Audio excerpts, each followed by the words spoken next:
Hello everyone, कैसे हैं आप सब लोग। तो आज हम करने जा रहे हैं mock test number 3 computer application पे, जिसमें हम डिस्कस करेंगे 30 क्वेश्चंस ऑफ कंप्यूटर एप्लीकेशन।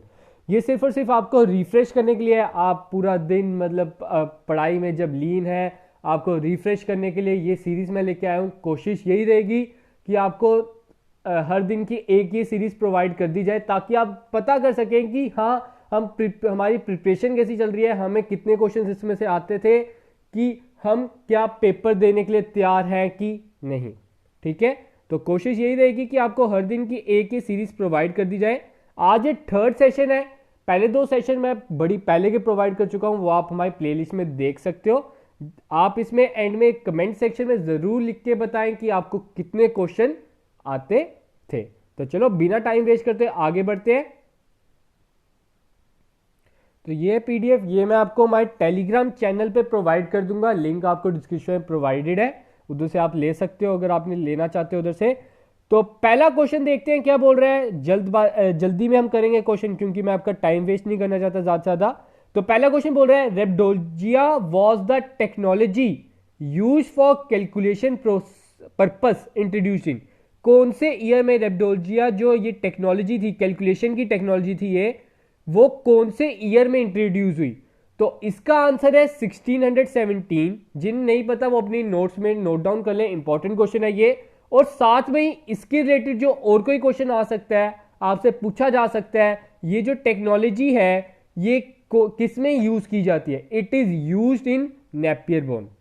ठीक है, नेपियर बोन में ये मदद करती है इन कैलकुलेशन। ये भी चीज आपने याद रखनी है। Second question, Pascaline is also known as. Simple है क्वेश्चन, पैस्केलाइन किस दूसरे नाम से जाना जाता है। It is known as adding machine. Third question, ULSI stands for. ULSI stands for, इसकी फुल फॉर्म रहती है ultra scale large scale integration, that is B1। अब आपको इसका मीनिंग पता होना चाहिए, बड़ा इंपॉर्टेंट है ये। यूएलएसआई है क्या? ये एक प्रोसेस ऑफ इंटीग्रेशन है जिसमें मिलियंस ऑफ ट्रांजिस्टर्स एक सिंगल सिलिकॉन चिप पर पाए जाते हैं। और इसकी मेन खासियत क्या है, आपको इसमें एक और चीज याद रखनी है, that it is used in 5th generation. जो हमने लास्ट मॉक टेस्ट बनाया था उसमें बड़े से स्टूडेंट्स को डाउट था, सर 5th जनरेशन में तो यूएलएसआई भी था।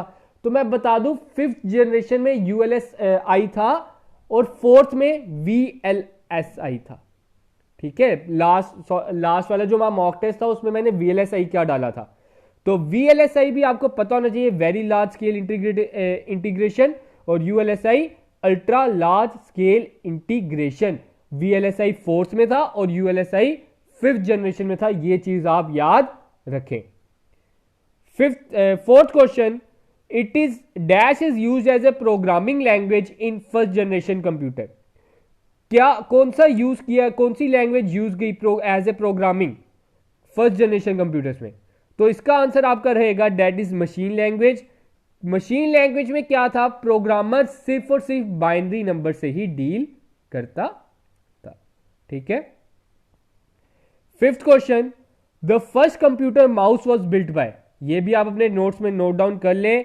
माउस, सबसे पहला माउस किसने बनाया था, तो दैट इज डुगलस एंगलबार्ट। तो इन्होंने बनाया था, साथ में आपको ईयर का भी पता होना चाहिए, दैट इज 1964। ठीक है।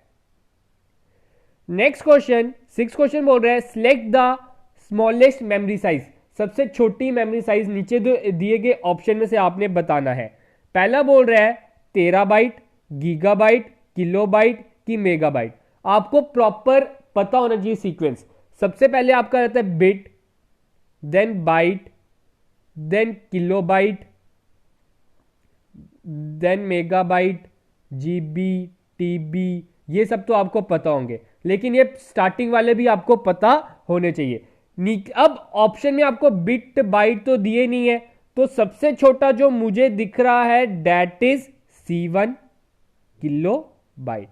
6 का आंसर क्या रहेगा, C1। 7th question, the word length of micro computer lies in the range between. जो वर्ड की लेंथ है माइक्रो कंप्यूटर में, उसकी जो रेंज है किसके बीच में लाए करती है? तो 7th का आंसर आपका आता है 8 to 32 बिट्स। 8th question, what is the name of component that use to both read and write data? कौन सा कंपोनेंट, या आप बोल सकते हैं कौन सी मेमोरी भी आ सकते हैं इसमें क्वेश्चन में, कौन सा मेमोरी जो बोथ रीड एंड राइट के काम आती है? That is random access memory, RAM जिसे आप बोलते हो। मैंने सारे क्वेश्चन आपके सिलेबस के अकॉर्डिंग डाले, सिलेबस के बाहर से कोई टॉपिक नहीं पकड़ा। आपको एमएस वर्ड के भी मिलेंगे, वायरस के भी मिलेंगे, फुल फॉर्म्स भी मिलेंगी, साथ में जो बाकी भी आपके टॉपिक्स हैं उन सभी में मैंने एमसीक्यूज डाले। नेक्स्ट है the octal equivalent of 111010 is, ये भी आपको पता होना चाहिए। मैंने आपको सिखाया है नंबर सिस्टम, बड़े इजी वे में सिखाया है, ठीक है। नंबर सिस्टम कैसे निकालते हैं, इसमें हमने क्या करना है, ऑक्टल के बारे में बताना है। ऑक्टल का नंबर रहता है 421, ठीक है, 421। इसमें 2 ऑन है, 1 का मतलब ऑन, तो इसका मतलब एक नंबर आ जाता है 2। फिर इधर 111 है, इसमें 4 भी ऑन है, 2 भी ऑन है, 1 भी ऑन है। 4 + 2 + 1 आपका होता है 7। तो 9th का आंसर हो जाता है 72। तो 9th का आंसर क्या रहेगा? B1, ठीक है। 10th question, which of the following is the type of software that has self replicating software that cause damage to files and system? नीचे दिए गए ऑप्शन में से कौन सा ऐसा सॉफ्टवेयर है जो सेल्फ रेप्लीकेटिंग सॉफ्टवेयर है जो फाइल्स और सिस्टम को डैमेज करता है? तो वो है नीचे दिए गए ऑप्शन में से वॉर्म्स। वो वॉर्म्स की तरह ही होते हैं, आगे वॉर्म की तरह बढ़ते हैं और सेल्फ रेप्लिकेट करते हैं और आपकी जो फाइल्स और सिस्टम है उसे तबाह करने की कोशिश करते हैं। 11th question, each box in A spreadsheet is called, called 2 बारी आ गया है, तो हर एक बॉक्स स्प्रेडशीट में, स्प्रेडशीट पहले आपको पता होना चाहिए स्प्रेडशीट की कोई application, that is MS Excel. MS Excel में जो हर एक छोटा बॉक्स होता है उसे हम क्या बोलते हैं? It is known as cell. Next question, the letter and the number intersecting column and row is the, जहां पर इधर आपको पता है एक साइड पे लेटर्स होते हैं, एक पे नंबर होते हैं, ऊपर आपके नंबर्स लेटर्स आ जाएंगे, नीचे नंबर्स आ जाएंगे इन एमएस एक्सेल। जहां पे ये दोनों इंटरसेक्ट करते हैं उसे हम क्या बोलते हैं? It is known as cell address. तो 12th का आंसर क्या आ जाएगा? That is C1, cell address. 13th question, spelling and grammar check option in Word document 2007 is available in dash menu. जो स्पेलिंग और ग्रामर वाला ऑप्शन है वो कौन से मेन्यू में पाया जाता है? तो वो पाया जाता है इन रिव्यू मेन्यू, ठीक है। ऑब्वियसली बात है, आप स्पेलिंग और ग्रामर करोगे तो आपने उसमें क्या करना होगा? रिव्यू ही करना होगा, तो वो ऑप्शन भी आपको रिव्यू में ही मिलेगा। 14th question, to print an individual item in a file immediately click, मतलब एक तरह का वो जनाब कह रहे हैं कि जल्दी से हमें बताइए प्रिंट की शॉर्टकट की, प्रिंट की कौन सी शॉर्टकट की होती है? अब बड़े से स्टूडेंट इन दोनों ऑप्शन में कंफ्यूज होंगे, Ctrl+P की Alt+P, तो आपने ये याद रखना है दैट इज Ctrl+P होता है for printing. 15th, another term for the internet is web, www, cyberspace, ARPANET की none of these। स्टूडेंट बड़े कंफ्यूज हो गए होंगे, इन सभी में वेब भी होता है, www भी है, साइबर स्पेस भी है, ARPANET तो वो उनकी जो फर्स्ट अथॉरिटी थी जिन्होंने प्रोड्यूस किया था इंटरनेट। तो इन तीनों में से मैं बता दूं मोस्ट एप्रोप्रिएट आंसर, इसका सिनोनिमस आंसर आपका गिना जाता है that is cyber space. Internet को साइबर स्पेस के नाम से भी जाना जाता है। Next question, which port connect special type of music instruments to sound cards? कौन सा पोर्ट, पोर्ट्स के बारे में मैंने आपको समझाया था, कौन सा पोर्ट जो आपके म्यूजिकल इंस्ट्रूमेंट को साउंड कार्ड के साथ कनेक्ट करता है, ठीक है। तो इसका आंसर आपका आ जाता है म्यूजिकल इंस्ट्रूमेंट डिजिटल इंटरफेस। ये आपके मिल जाएगा, आपको अपने टीवी में भी मिल जाता है, MIDI भी बोलते हैं इसे। ये इसके थ्रू ही जो आपका ये म्यूजिकल इंस्ट्रूमेंट्स है वो साउंड कार्ड के साथ कनेक्ट हो पाता है। 17th question, Excel workbook is a collection of. Excel की जो वर्कबुक है, ठीक है, वर्कबुक किसकी कलेक्शन है? It is a collection of worksheet. Worksheet 1 2 3, जब ये सारी वर्कशीट मिलती है तो एक वर्कबुक बनती है। 18th question, Yahoo is a. Yahoo क्या है? Website for consumer wrong, super computer, portal, organization that allocates web addresses.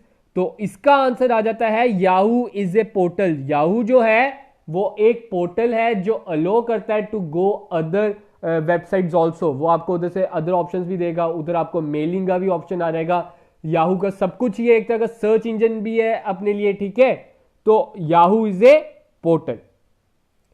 The first network that given rise to internet was.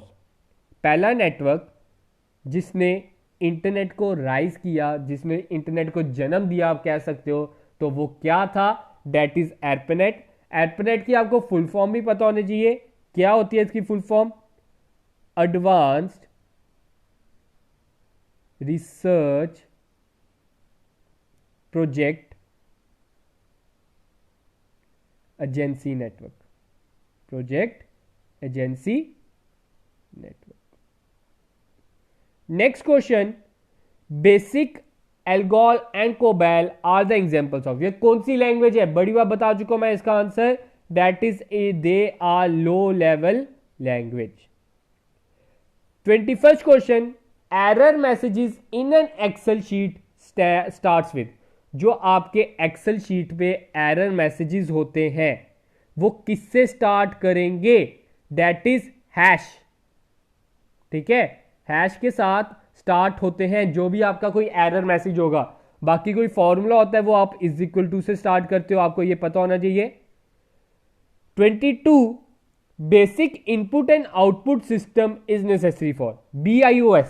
BIOS की पहले आपको फुल फॉर्म पता होनी चाहिए। BIOS की full form है basic input and output system. अब वो किस चीज के लिए नेसेसरी है? उसका पहला main and the most important उसका फंक्शन रहता है टू बूट अप। उसने बूटअप करने के लिए उसे ये सिस्टम चाहिए होता है। स्टार्टअप, कंप्यूटर को स्टार्टअप करने के लिए ये सिस्टम चाहिए होता है। 23, which of the following is not true regarding LAN. LAN मतलब लोकल एरिया नेटवर्क। नीचे दिए गए ऑप्शन में से क्या सही नहीं है लैन के बारे में? पहला बोल रहा है स्पीड इज हायर देन वैन, it is public network, it is design to work in limited geographic area, none of these की ऑल ऑफ दीज। तो इसका आंसर आता है इट इज पब्लिक नेटवर्क। ये गलत स्टेटमेंट है। वो पब्लिक का नेटवर्क नहीं है, वो सिर्फ और सिर्फ उस लोकल एरिया, जैसे स्कूल में लगा कोई नेटवर्क तो वो स्कूल वाले ही यूज कर सकते हैं, कोई ऑफिस में लगा तो वो ऑफिस ही यूज कर सकता है, वो पब्लिक का नेटवर्क नहीं है। 24, a dash is a non-impact printer that can produce very high quality letter perfect printing। जो आज के टाइम में प्रिंटर चल रहा है बेस्ट ऑप्शन, तो वो दैट इज लेजर प्रिंटर। वो एक नॉन इम्पैक्ट प्रिंटर है जो बड़ी हाई क्वालिटी और लेटर प्रिंट परफेक्ट प्रिंटिंग करता है। Moving from one website to another is called. एक वेबसाइट से दूसरी वेबसाइट पे जाना, उस प्रोसेस को हम क्या बोलते हैं? उस प्रोसेस को हम बोलते हैं surfing. 26, when you want to draw a perfect shape, dash should be used। आपको समझ लो आपने एक लाइन ड्रॉ करनी है, आपकी लाइन ऐसे थोड़ी सी टेढ़ी हो जाती है कभी, लेकिन हमने टेढ़ी लाइन नहीं चाहिए, हमें चाहिए सीधी। हम क्या करते हैं, शिफ्ट की को दबाते हैं और वो सीधी लाइन दे देता है। शिफ्ट की को दबा के रखते हैं तो हमें सीधी लाइन मिल जाती है। तो इसका आंसर क्या रहेगा? शिफ्ट की।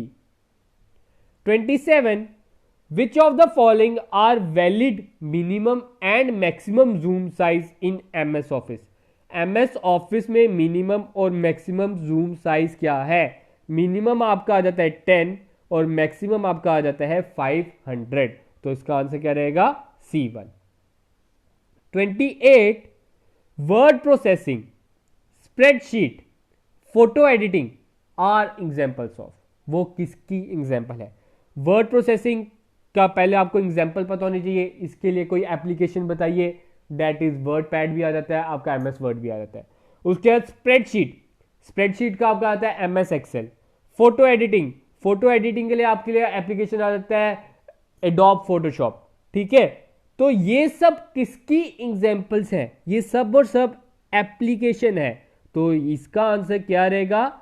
Application software. 29 in the URL http www.google.com the portion labeled http is the, जो हमने इधर ये http लिखा है इसका मतलब क्या है? पहले आपको इसकी फुल फॉर्म पता होनी चाहिए, that is hyper text transfer protocol, ठीक है, ये इसकी फुल फॉर्म है। अब क्वेश्चन में बोल रहे हैं इस HTTP को किससे लेबल किया गया? That is it is a protocol, and में ही P आ रहा है, प्रोटोकॉल आ रहा है, तो इसका आंसर भी प्रोटोकॉल रहेगा। 30th question, dash is the process of finding error in a software code. क्या प्रोसेस है एरर पता करने के लिए सॉफ्टवेयर कोड में? आपको पता है एरर क्या होता है? बग, तो उसको फाइंड करने के लिए रहेगा डीबगिंग। इसका आंसर क्या रहेगा? डीबगिंग। तो आज के लिए इतनी थी वीडियो, मैंने जल्दी से जल्दी सिखाया क्योंकि अब आपके पास टाइम कम है, आप तक क्वेश्चंस पहुंचाना ज़्यादा मेन है, तो 17 to 18 मिनट्स मैंने कवर अप कर लिया है। कोशिश यही रहेगी कि आने वाले दिनों में और आपके लिए ऐसी सीरीज लाए, और जो इधर आपके नए हैं उन सभी को यही गुजारिश है कि आप चैनल को सब्सक्राइब कर लें, ताकि कोई भी न्यू वीडियो अपलोड हो आपको सबसे पहले उसकी इंफॉर्मेशन मिले। तो thank you guys, have a good day and enjoy day guys.